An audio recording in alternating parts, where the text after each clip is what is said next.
दोस्तों एक टॉपिक मैं आपको बहुत क्लियर करने वाला हूँ। बहुत ही इम्पोर्टेंट टॉपिक है ये। आप चाहे इसको मैथ का समझ लो इसको बहुभुज, जिसको पॉलीगॉन कहते हैं इंग्लिश में,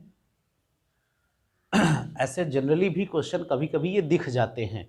ऐसा नहीं कि मैथ का ही, तो मैथ में भी आप समझ सकते हो, आप रेखागणित के अंतर्गत समझ सकते हो, या फिर जनरली भी ऐसे क्वेश्चन कभी कभी कॉमन वे में, जैसे कहते हैं कि एप्टीट्यूड में, तो जनरल नॉलेज के लिए भी ये मैथ से क्वेश्चन इस तरह के पूछे जाते हैं कभी कभी। जैसे इंटरव्यू में भी इस तरह के क्वेश्चन काफ़ी मिले हुए हैं, तो बेसिक जानकारी में आपको आना चाहिए। तो मैं बात करने वाला हूँ बहुभुज की।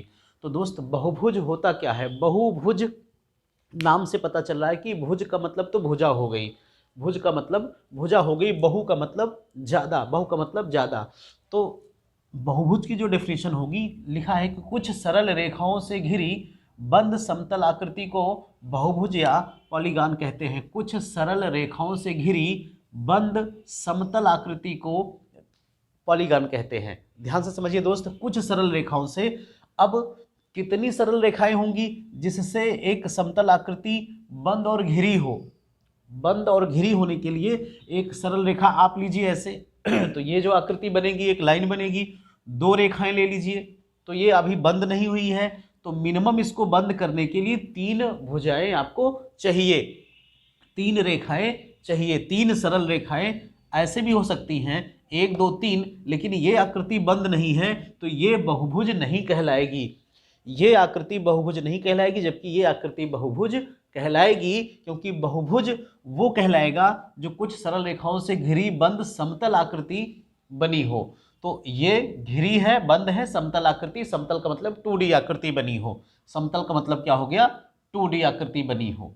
ठीक है, अब ये आकृति 2D में तो बनी है, तीन भुजाओं से यानी कई भुजाओं से, सरल रेखाओं से बनी है, लेकिन ये बंद आकृति नहीं है, इसलिए ये आपकी बहुभुज नहीं कहलाएगी। इतना क्लियर हो गया? मान लीजिए ये ऐसे तीन तरफ से खुला है, एक ऐसे हो गया, चार भुजाएं हो गई, लेकिन आकृति ये पूरी तरह से बंद नहीं है, घिरी आकृति ये बंद नहीं है, तो ये बहुभुज नहीं होगा। अगर इसी को हम ऐसा कर देते और ये बंद हो जाता तो ये बहुभुज कहलाएगा। बहुभुज में तीन भुजाएं, चार भुजाएं, पांच भुजाएं, 6, 7, 8, 9, 10 कुछ भी हो सकती हैं।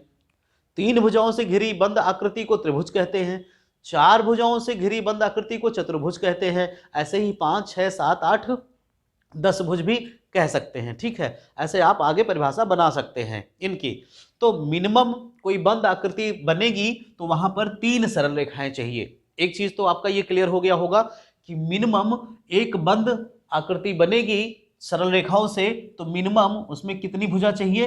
तीन भुजा। ये आपका बेसिक क्वेश्चन, एक क्वेश्चन यहां से क्लियर कि मिनिमम कोई बंद आकृति अगर बननी है समतल पे तो वहां पर तीन भुजाओं की आवश्यकता होगी, तीन सरल रेखाओं की आवश्यकता होगी। ठीक है दोस्तों, अगला, बहुभुज तीन प्रकार के होते हैं। पहला एक उत्तल बहुभुज, अवतल बहुभुज और सम बहुभुज। तो उत्तल, अवतल, सम, समबाहु बहुभुज। तो आपने नाम सुना होगा उत्तल, कि कोई भी बहुभुज होगा उसमें एक भी कोण जो है, उसमें एक भी कोण 180 से अधिक ना हो, 180 से अधिक नहीं है। जैसे मान लीजिए ये त्रिभुज हो गया, तो इसमें 60, 70, 50 जो भी बन गया, आपको पता है कि त्रिभुज के तीनों कोणों का योग 180 होता है, तो कोई एक जो है 180 तो इसमें हो ही नहीं पाएगा, कोई एक जो है उसमें 180 से ज़्यादा नहीं हो पाएगा। एक कोई मान लीजिए ऐसे बन गया तो ये 90 अंश हो गया, या फिर ये मान लीजिए 100 अंश हो गया, तो ये दोनों और कुछ हो जाएंगे। मतलब ये कि एक कोण कोई भी या एक भी कोण 180 से अधिक ना हो। केवल त्रिभुज की बात नहीं, चतुर्भुज की बात कर लीजिए तो ये 90 हो गया। ठीक है, ऐसे अगर सिंपल आयत और वर्ग की बात करें तो ये 90-90 अंश होते हैं। और भी कोई आकृति चतुर्भुज में आप बना लीजिए, मान लीजिए इसको आप बड़ा कर दीजिए, ठीक है, एक कोई बड़ा बना दीजिए, 120 अंश का हो जाएगा। तो ऐसा हम बोल रहे हैं कि 180 से ज़्यादा कोई ना हो। अगर 180 से ज़्यादा हो गया कोई भी एक, तो वो किस में आ जाएगा? अवतल में। अगर 180 से कोई ज़्यादा आ गया अंतः कोण, हम किसकी बात कर रहे हैं? अंतः कोण की। अंतः कोण अगर 180 से ज़्यादा है कोई, तो वो कहलाएगा अवतल बहुभुज, और अगर नहीं है तो क्या कहलाएगा? उत्तल बहुभुज। और आगे अगर सभी उसके कोण समान है, अंतःकोण सभी क्या हैं, समान है। जैसे त्रिभुज में समबाहु त्रिभुज ले ले तो तीनों कोण क्या होते हैं, 60 अंश के।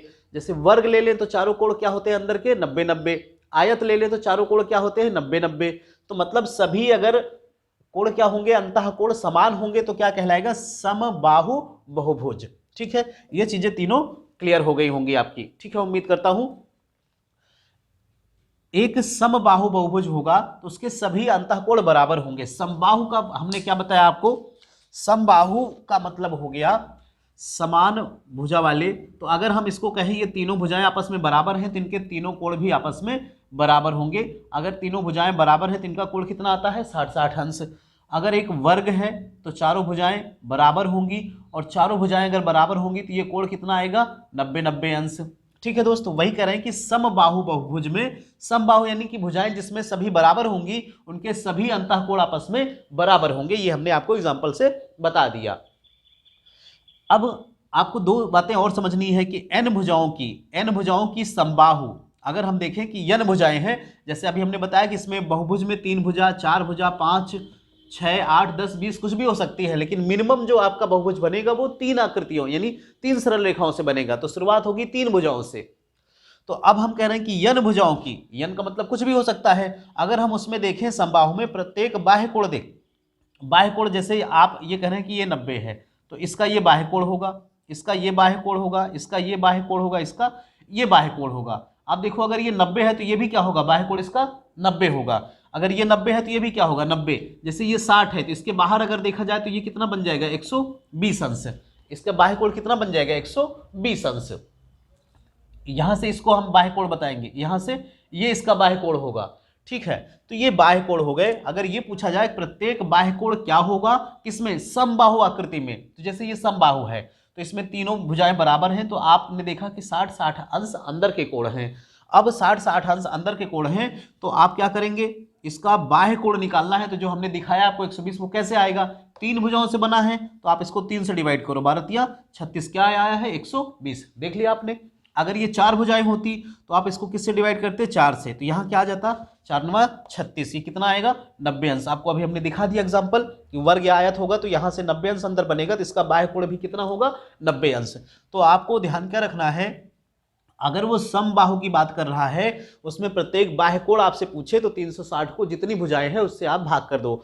मान लो आप 5 भुजाओं से, समान भुजाओं से, 5 समान भुजाओं से आकृति बनी है तो 5 से भाग कर दोगे, उसका बाह्य कोण आ जाएगा। आप खटकोण आपने सुना होगा इस तरह से, अगर हम ये मान लेते हैं इसको कि ये सभी बराबर हैं, अगर ये सभी बराबर है तो इसका बाह्य कोण कितना आएगा, तो आप क्या करोगे, इसको 6 से भाग कर दो, कितना आ जाएगा, 60। यानी कि इसका जो बाह्य कोण होगा वो कितना आएगा, 60 अंश। इसका बाह्य कोण जो यहाँ आ रहा है वो कितना आएगा, 60 अंश। तो किसी भी आकृति का आप बाह्य कोण निकाल सकते हैं। अब ये हो गया कि समबाहु जिसमें समान ही भुजाएं हो उसका अंतःकोण कितना होगा। तो आप देख लो, ये सीधी रेखा पे 180 अंश का बनता है, एक सीधी रेखा पे कोण कितना बनता है, 180। 180 में से बाह्य कोण घटा दो, आपको मिल जाएगा क्या, अंतःकोण। तो अंतःकोण का परिभाषा, आप अंतःकोण का फार्मूला क्या हो जाएगा, 180 माइनस बाह्य कोण। क्यों, ये सीधी रेखा पर, यहाँ पे कहीं पे देख लो आप, सीधी रेखा पर 180, अंतःकोण माइनस कर दो तो क्या आ जाएगा, 180 में माइनस कर दिया अंतःकोण, बाह्य कोण आ जाएगा। ठीक है, एक ये फार्मूला बहुत इंपॉर्टेंट है, इसको भी रखिए, बहुत सारे एग्जामों में कई बार पूछा है, एसएससी ने तो खासतौर पे बहुत बार पूछ लिया है। n भुजाओं की बहुभुज में सभी अंतःकोणों का योग, n भुजाओं में, अब यहाँ पर सम बहुभुज नहीं है, समान भुजाएं नहीं है, उनके अंतःकोणों का योग कह रहा है। तो ये फार्मूला होगा 2n-4 × 90 या समकोण। तो n क्या है, भुजाओं की संख्या। जैसे 3 भुजा हम यहाँ ले रहे हैं, 3 भुजाओं का मतलब त्रिकोण हो गया, तो 2 या 6 - 4 गुणे 90, यहाँ से 6 - 4 क्या आ जाएगा, 2, और गुणा 90 कितना आ जाएगा, 180 अंश। अंतःकोणों का योग, 3 भुजाओं से अगर आकृति बनी है तो उसके अंतःकोणों का योग कितना होगा, 180 अंश। अगर ये 6 भुजाएं होती तो आप यहाँ n की जगह क्या रख देते, 6। 6 दूना 12 - 4 कितना आ जाता, 8। 8 9 72। तो जो हमने ये बनाया हुआ है इसके अंतःकोणों का योग कितना आ जाएगा, ये सभी अंतःकोणों का योग कितना आ जाएगा, 720। एक अंतःकोण निकालना है तो आप इसको क्या करते, 6 से भाग, 6 × 6 = 6 दूना 12 कितना आ जाएगा, 20, आपने देख लिया कि ये 120 होगा, ये 60 होगा, तो सीधी रेखा में बन जाएगा 180 अंश।